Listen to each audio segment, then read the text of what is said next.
Morning mga kanglers, at ngayon nandito tayo sa Wawa Tres, Rosario, Cavite. So tinitingnan natin yung tulay na ginagawa. Ayan.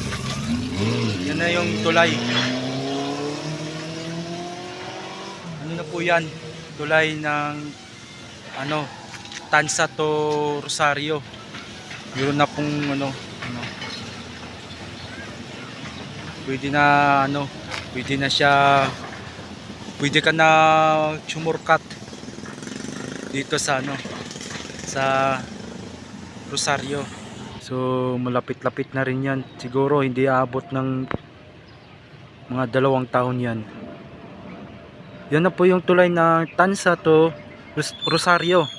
So dito po yan dugtong yun dito sa tinatayuan ko mga kanglers. Dito po yung kadugtong niya. Yan o. Papakita natin dito yung dito naman ay papunta po ng Wawa 1 tsaka Wawa 2 dito po sa mismong harap ko.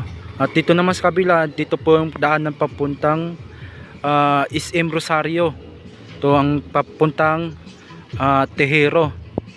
At dito naman sa kabilang side na po, dito po yung daanan papuntang Hacienda. Ang labas niya po ay Tehero, papuntang Tansa. Yan, dyan. Pag dito ka dadaan, talagang matagal.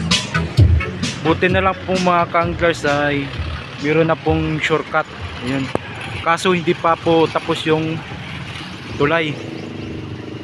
Pag natapos yan mga kanglers, marami na pong dadaan dito.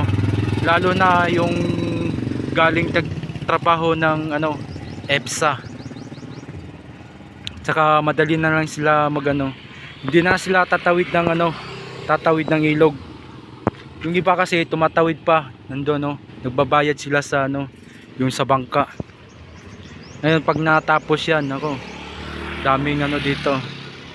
Kaso ang problema lang kasi dito, lang dito yung kalsada, makipot. Kailangan babaguhin ng kalsada dito.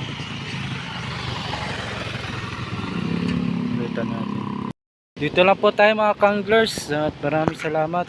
So sa hindi pa po nakapalo sa aking Facebook page at saka nakasubscribe sa aking YouTube channel, at i-click na rin ang notification bell para lagi kayong update sa aking mga bago kong ina-upload na video.